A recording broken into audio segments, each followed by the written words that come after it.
Agora vamos ter o prazer de apresentar o painel ou o maior mercado da América Latina, ou o que se espera, como entrar e quais são as projeções para 5 anos. Vamos receber nossos panelistas. Luiz Felipe Maia, Founding Partner at FIMCA, Franco Yoshiyasu e Maia Advogados. Luiz Felipe Maia é um dos sócios fundadores e chefe da área de tecnologia e jogos da FIMCA Advogados. Maia tem um JD pela Universidade de São Paulo, especializado em Direito Empresarial com foco em contratos da Fundação Getúlio Vargas e um mestrado em Direito pela Universidade Federal de Pernambuco. É também um negociador e mediador experiente certificado pelo Programa de Negociação da Faculdade de Direito de Harvard. Ensina cursos de negociação na Escola de Negócios. É membro da International Association of Gaming Advisors, membro geral do International Masters of Gaming Law e é o autor do capítulo brasileiro da Gaming Law Review do Chambers and Partners Gaming Law Practice Guide for Brazil. Hugo Baumgartner, COO at Caleta Gaming, RCT Gaming. Com mais de 25 anos na indústria do jogo, Hugo começou um negócio terrestre no Brasil com a RCT Gaming. Nos últimos 11 anos esteve no mercado Latam, com um escritório na Cidade do México. André Guelfi, Managing Partner Brasil at Betson Group. André Guelfi é o sócio-diretor-geral da Betson no Brasil. Possui mais de 15 anos de experiência na indústria internacional de apostas. Empreendedor, ingressou na Betson em dezembro de 2019 com uma aquisição da sua aposta. Primeira transação de MIA no mercado de aposta brasileiro. Entre as especialidades, destaque para o envolvimento de negócios, liderança, gestão, negociações e Corporate and Institutional Affairs. Dima Rederman, COO at BetoBet, ingressou nas fileiras da BetoBet da empresa-mãe, Aspire Global, onde atuou como diretor de operações por mais de 2 anos. Ao longo da sua carreira, acumulou ampla experiência em liderança estratégica. É um forte conhecimento da indústria, desempenhando um papel integral no crescimento e sucesso da Aspire Global ao longo dos seus 7 anos no mandato. Sua experiência e liderança estão focadas no desenvolvimento e fortalecimento de serviços e soluções comerciais voltadas para a tecnologia, prestando um excelente serviço ao cliente e impulsionando o crescimento rentável da receita. Seu principal objetivo não é apenas garantir que a BetoBet se destaque com seu produto esportivo em novos mercados, mas também manter posições de liderança em mercados emergentes como a África e a América Latina. Maria Luísa Curban, FIMSA Advogados, advogada da área de Gaming e Tecnologia do FIMSA Advogados, formada em Direito e mestre em Direito Comercial Internacional, é ex-integrante do projeto Bingo, subsidiado pelo ESRC, Economy and Social Research Council, do Reino Unido. It's a pleasure to be here. I'd like to thank CGS Brazil for the invitation to mediate this conversation with us very skilled and experienced experts in the field. I truly appreciate getting their perspective on the Brazilian market and time out of their schedules for us. I will not take too long in my introduction because I'm certain they have a lot to say, but just to give our audience who might not be aware of the latest developments regarding the Brazilian political and legal landscape, that right now in 2021, we have proper reasons to believe that we are entering in a new area in gaming and gambling opportunities for the commercial sector. With sports betting that was legalized in 2018 as a lottery product, the issue is not more if, but how to regulate the practice. We have more extensive bills on gambling regulation in general in both houses of the National Congress that have been discussed for a considerable time, and have as well selective legislation specific industries like casinos. And additionally, we have the judiciary giving its contribution to regulation thanks to a paradigmatic decision achieved in the second half of 2020 that allowed states to run the same lottery products already authorized by the union and partner with private operators. So we have a number of possibilities, and it's unlikely that the market will remain the same. But how is this process going to unfold? I'm not giving you the answer, but rather asking it. So starting with one of the people who knows best about Brazilian gambling and gambling law, Luis Felipe Maia. So with 15 years of experiences in business and gambling and gaming in Brazil, what is your analysis of the current status of the Latin America giant? Are we somewhere close to having regulations that allow transparent and efficient operations for gaming operators and for the government? Well, hi, Luisa. Thank you. Thank you, TGS, for the invitation. Thank you, Luisa, for the question. It's been quite a busy year, 2020, despite the pandemic. I would say 2020, 2021. We have, last year, the Supreme Court ruled that the state can operate lotteries and that it's not a monopoly for the union. The states cannot create new games, but they can operate the same games offered by the federal union. And as you know, sports betting was legalized in Brazil in 2018 as a lottery. So now every one of the 26 states plus the federal district can issue sports betting licenses. And the ruling was somewhat obscure in several issues. One of them, for instance, is whether the cities, the municipalities can also operate lotteries. And because of that obscurity, now we have some cities like Guarulhos, which is a very large city near São Paulo, also creating their own lotteries. We have more than 500 municipalities in Brazil. So in theory, we would end up with around 550 different lotteries operating in the country, which is kind of crazy, to be honest. It doesn't make much sense. But because of the obscurity of that ruling, now we are facing the situation. Also, sports betting is on the verge of being regulated. The federal government is working on this. There was an RFI, a request for information, in the beginning of 2021, issued by the National Development Bank, and they are about to issue an RFP to hire a consulting company, consulting experts, to assist them in drafting the regulation and also defining how the licensing model will be.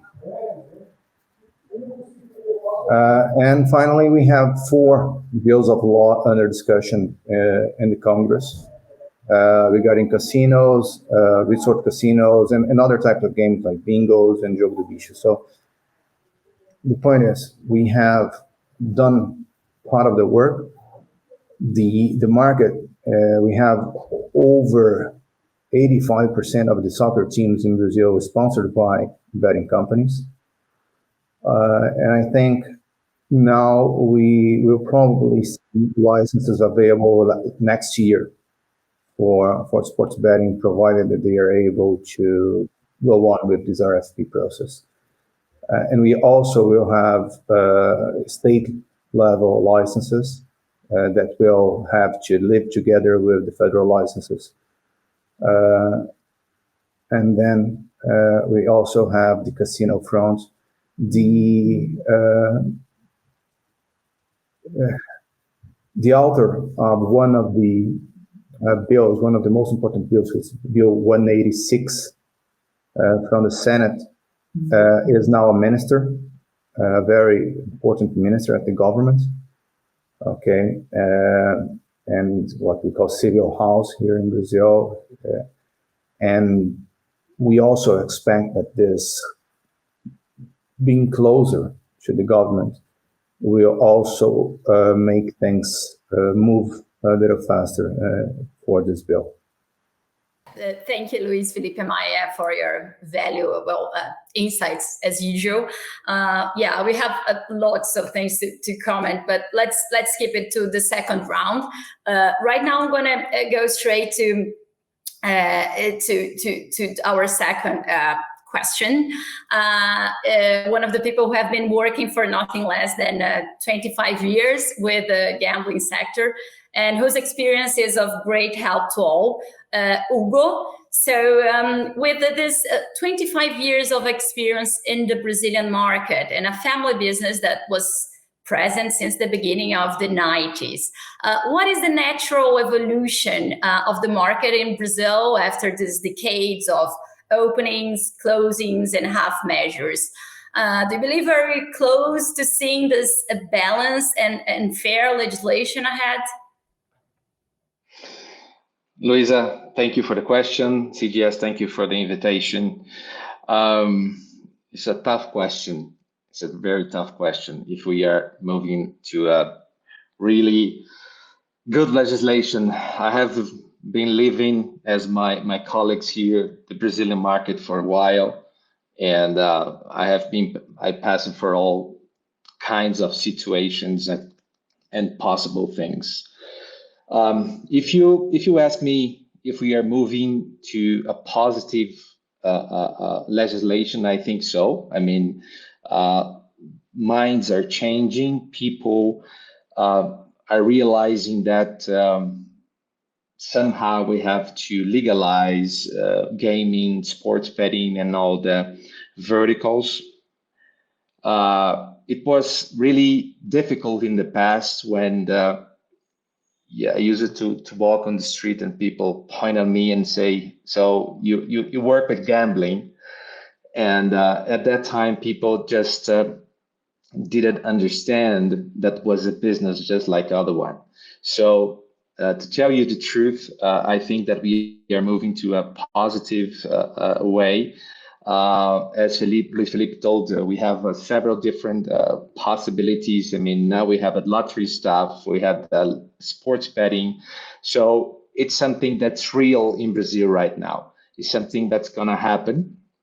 So we, as part of this industry, we have to contribute somehow to have fair and also good legislation for the country, where the country can have all the taxes, and we as providers, as operators or whatever, we also can work and invest with some clarity and some more trust in the market, because walking around and talking to people about Brazil, nobody has the belief that we're going to have something positive in Brazil. But as a Brazilian, I do think now we are moving in a good way. And when it's going to happen, I think that we don't know. But anyway, we are moving in a good way. Thank you. I think you've said something that just really visible right now. Minds are changing, and I think hopefully you're in that direction, and things are going to get better. So our third question is going to be like now with Andre. So Andre from Betson Group, who has very precise knowledge of the market in general and of the waves and movements it goes through in a number of different jurisdictions, specifically in Brazil. So 15 years of experience in Brazil since its beginning in Coder. As the head of Betson, what is the analysis of the Brazilian market and the current movement that we're living?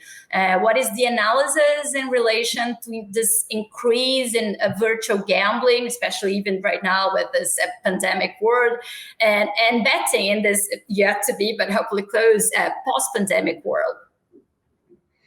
Okay, Luisa. Well, thanks CGS for the invitation. Thanks for the panelists to be joining me. It's a pleasure to be sharing thoughts and analysis with you.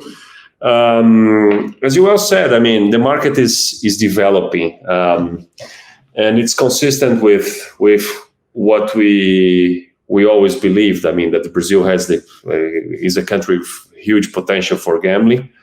What we've seen so far, specifically talking about iGaming and sports betting, which is, I think, the hot topic on the table amongst the verticals that Luis Felipe mentioned, the initiatives we have at the Congress level, regulatory level, and at state level. I think that the one that is more tangible and more advanced in terms of regulatory processes, the sports betting regulation. Not for our surprise, I mean, the market is demonstrating its optimism with the progress that the regulation is making so far, and we are seeing like impressive moves, bold moves from the segment to establish their brands, to develop their local strategies regarding sports betting. We've seen like this year, like impressive growth in the media investments the segment is doing in Brazil. And it's my view that we are coming to the point that the market is just too large to not to be ignored or to be postponed. I mean, this regulation should unfold very likely during next year. And I'm not the expert, and Luis Felipe probably can add some color into it, but I have the impression that they have a deadline to accomplish with, which is next year, according to the law that was approved in 2018. So, I personally, my forecast for next year is that the regulation should happen during 2022.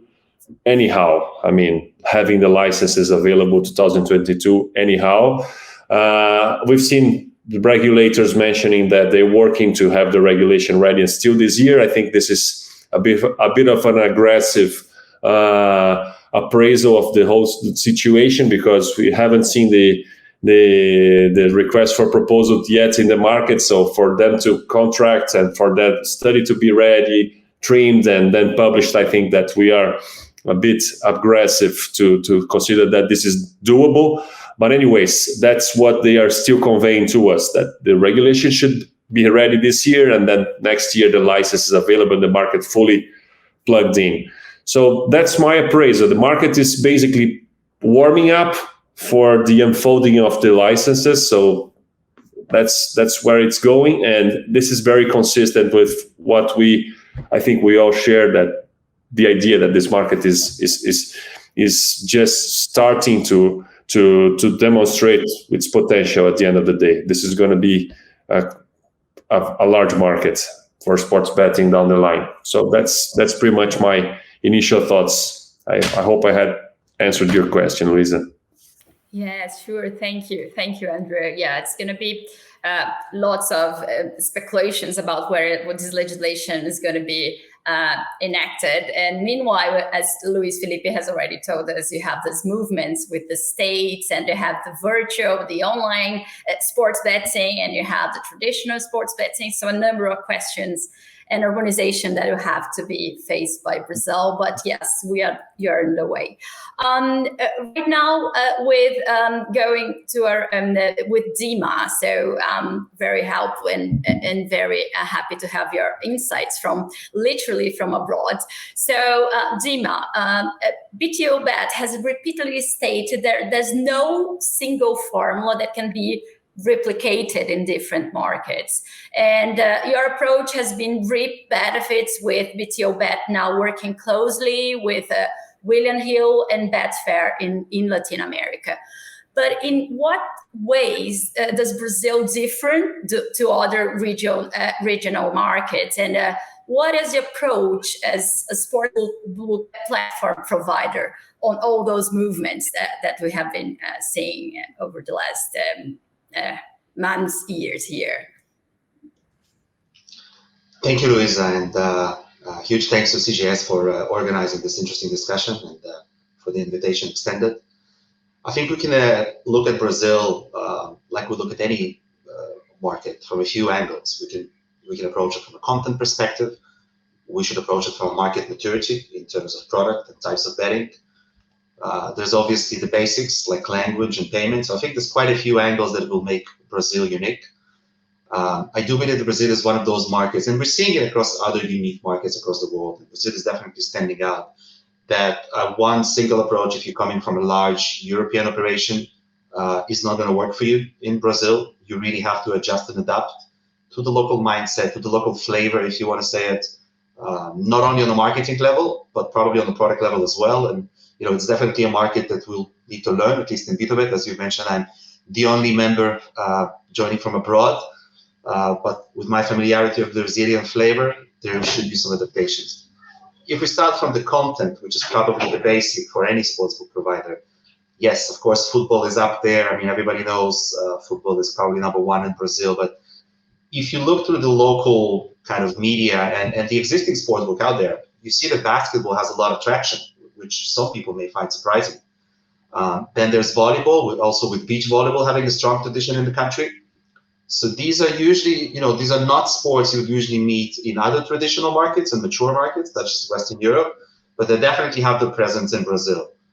If you add into that futsal, if you add into that Formula One, which is probably the most attended race in the whole series, if you add into that the tremendous growth we're seeing in UFC for Brazil as a country and Brazilian fighters in that organization. Last but not least, we shouldn't ignore esports, which Brazil is definitely one of the leading countries on a global scale.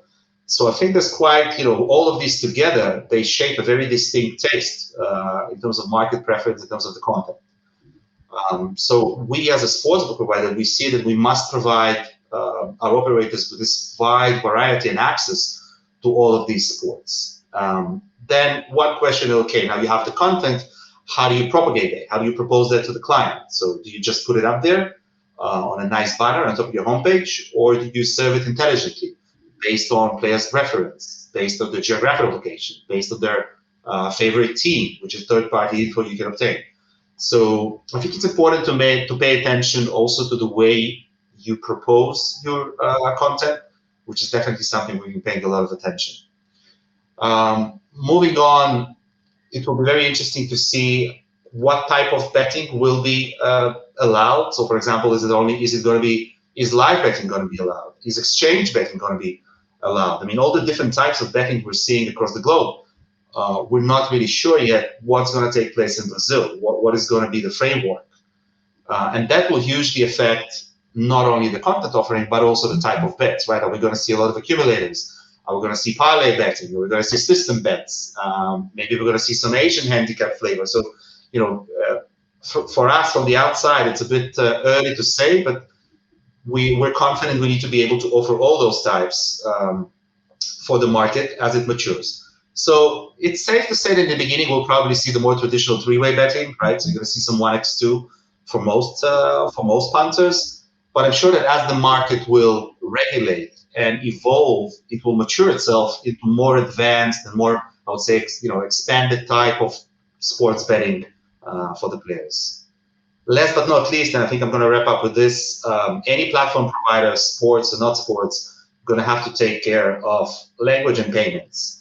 This is a country where, as far as we know, the usual credit card system will not really work. About 1/3 of the population have bad credit, and they don't have access to credit cards, and even if they will, they won't be able to use them. So you need to make sure you cater to the local type and tradition. I mean, cash is still king, but you do have Boleto Bancário and a few of the others. So I think that any operator, sportsbook or not, will have to make sure that he's ready for that in terms of the technical side, but also in terms of the operational execution, because some of those are quite unique in terms of payment methods, and it all starts and ends with punters depositing and withdrawing their winnings.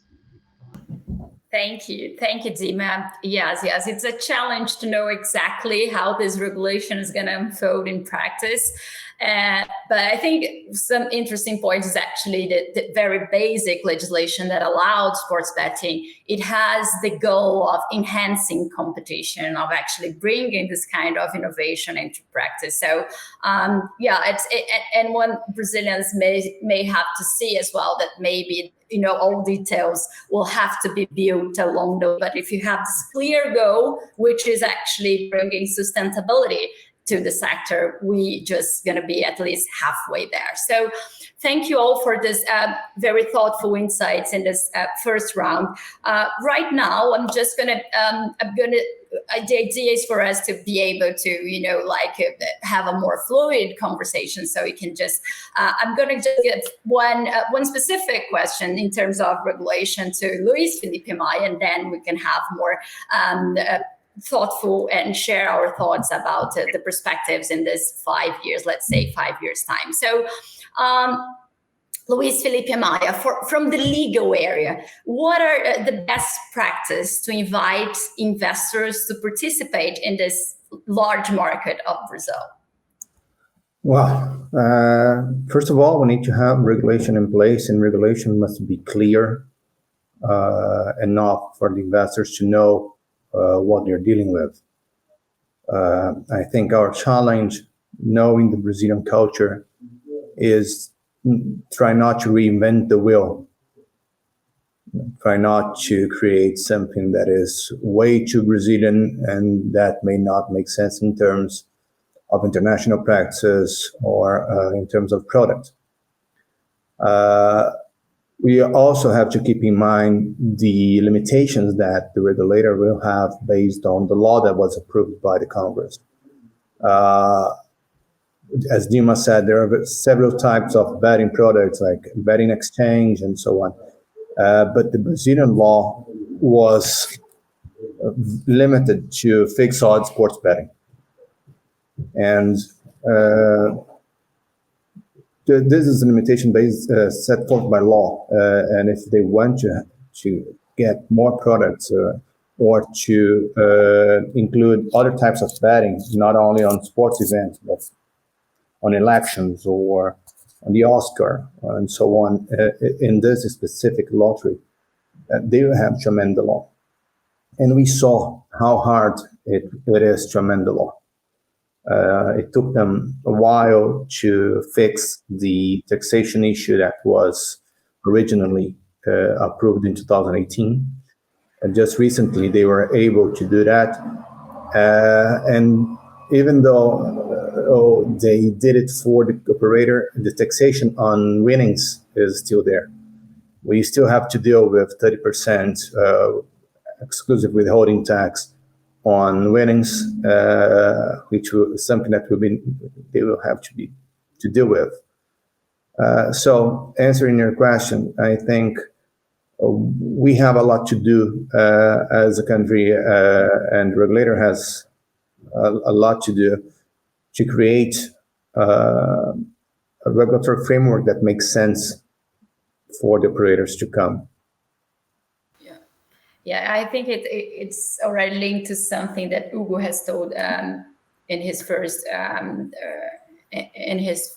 thought, that about trust in the market, right? So if you have this idea of clarity, I remember the first time that I talked to Luis Felipe, he told me, there's no legislation without regulation. So if one thing, this legalization and its success, all this success depends on regulation, it's important that all the actors involved have a voice as well to create this environment that has sustainability as well.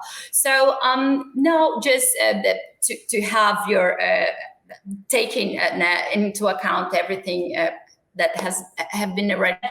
Andrea, Hugo, Dilma, how do you see, this 5 years time ahead? I know it was been like a long time. He's been talking about this. Minds are changing. A few years ago as well, we're quite close to have this all numbers of bills. Have the public hearings being held in both houses of the National Congress. But it seems right now that the path is slightly different. As you all talked about, we do have legislation in place. We don't know exactly when regulation is going to be enacted, but at least you have this time. It was supposed to be enacted within 2 years. Now can be with additional 2 years. So it seems, and the states are already moving. Are they already, trying to build their framework that, for extent, has to be compatible to that the union will be enacting. So it seems that right now, within 5 years period, we have really realistic steps that the scenario is going to be changed. So in what kind do you think it's going to be changed? Do you think it's going to be more focused on this sports betting? Are you confident that you can have more opportunities and especially take into account all this virtual, virtual reality, the idea that the gambling are many times transferred into this online modalities. So how do you see this in Brazil? Can I go first? Sure. Okay. Well, I think that once we get the first in the line concluded in terms of regulatory efforts and the market starts developing, the other fronts will naturally make progress as well. So my perspective, in 5 years, we're going to have not only sports betting, but also online casino and probably offline gaming also legalized and then regulated. That's my perspective. I think one thing will bring the other, and the benefits will be tangible, and that's going to make a big difference in society and discussions in Congress level. So my perspective, the market in 5 years will be really hot, still growing in several different fronts, from resort casinos to iGaming, passing through the states. I think there will be a lot going on in Brazil, and Brazil is going to be one of the hottest markets in the world in 5 years' time. That's my perspective. I think that I agree 100% with André. Once we have sports betting regulated, will be really easier to make people understand that we have to legalize and regulate the other verticals, online casino and land-based operations also. We as a company, we are looking into right now with the pandemic. We are looking on the online market for a while, preparing ourselves for Brazilian market. Well, we are preparing ourselves for the last 15 years, but anyway, it's part of the business, and I think from a provider perspective, that people in Brazil are seeing the sports betting every day on their television. As Luis Felipe said, 85% of the first league is already sponsored by a sports betting company. So for their mind, I think that's something that they take easier, because before they never saw it in that way. And also another perspective is that the world is smaller today. So people they're traveling a lot. So they saw other markets. They can go to Chile, they can go to Argentina, they can go to Uruguay, they can go to Peru, they can go to US or Portugal. They see casinos, they see online advertisement, they see everyday things, and they understand that it's another business as a supermarket. Okay, so I 100% agree with André. We in 5 years, Brazil is going to be, it's already the hottest one, and in 5 years we're still developing. And I had this conversation with Luis Felipe a while ago, and I think that Brazilian market, it's already something real. I mean, if you go to any corner, you can see something illegal, unfortunately. And I think that should exist or should somehow some political front or anything just say, we're gonna have to legalize this because we're just losing money and leaving this business in the bad hands. So anyway, I think that Brazil is in 5 years. I'm pretty sure that the biggest one or the most one that will be increase in the next 5 years. I guess I'm going to go last again, but good, standing on the shoulder of giants here. First of all, I couldn't agree more with Andre and Hugo here. I mean, there's not a lot to add.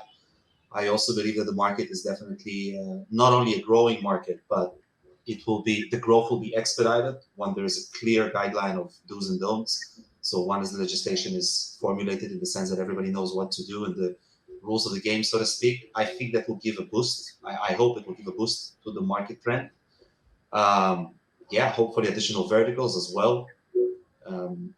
I do want to perhaps offer an outsider perspective. I think that one of the things that are expediting Brazil legislation, or hopefully will be expediting going forward, is also what Hugo mentioned, the globalization. And basically you can wake up in the morning, look around you, and Argentina is formulating something, Colombia is already there, and then you have more and more markets that are literally bordering with Brazil or very accessible, like Portuguese, for example, and everybody knows it. So I think that there's that fear of missing out in terms of the Brazilian audience and the Brazilian decision makers, where they don't want to be late to this party, so to speak. So that will have an effect, I believe. It will also be very interesting to see how the Brazilian regulator will be, what type of regulator he will be. Will he be an aggressive one? Will he be able to educate the markets and the players what is safe gambling, in the sense that encouraging white operators versus the black market operators, so encouraging the players to go to the right place and be effective against the operators that are doing wrong. And we see the different regulators, not only in Europe but also globally. Some of them are taking a very aggressive stand, and they're very active. Sometimes maybe too active if you look at the Northern Europe. So sometimes they're too active in terms of encouraging players to play at the regulated websites. And at the same time, you see some others that are a bit more lenient. I don't want to say anything else, and they're not really controlling the market. So I think that will have an effect on the phase and the tempo of how the Brazilian market will evolve. So not only the product side, but also how the regulator will play its part. But bottom line, 5 years from now, my guess, not only it's the biggest market in Latin America, but hopefully one of the leading global markets. And I do believe that the fact that United States is moving at such a high pace in the last few years, right? I mean, it's been the sleeping giant for so many years, and then suddenly everything's moving in light speed. I think that the Brazilians are looking at it from the side, and we can do the same. Why miss out? So I think it's a big factor, and as that moves ahead so fast, and operators are kind of entering the US, I think we'll see a similar scenario in Brazil, where more and more global players, I mean, some of them already have a footprint, and we all know who they are, but I'm saying additional ones will get into the market. Definitely a lucrative market to look forward to. Thank you, Dima. Luis Felipe, I don't know if you want to have a word on that as well. I couldn't say it any better. I think we have the view from people in the market, Dima, Hugo, and Andre. And I think expectations are very high because of the size of the market.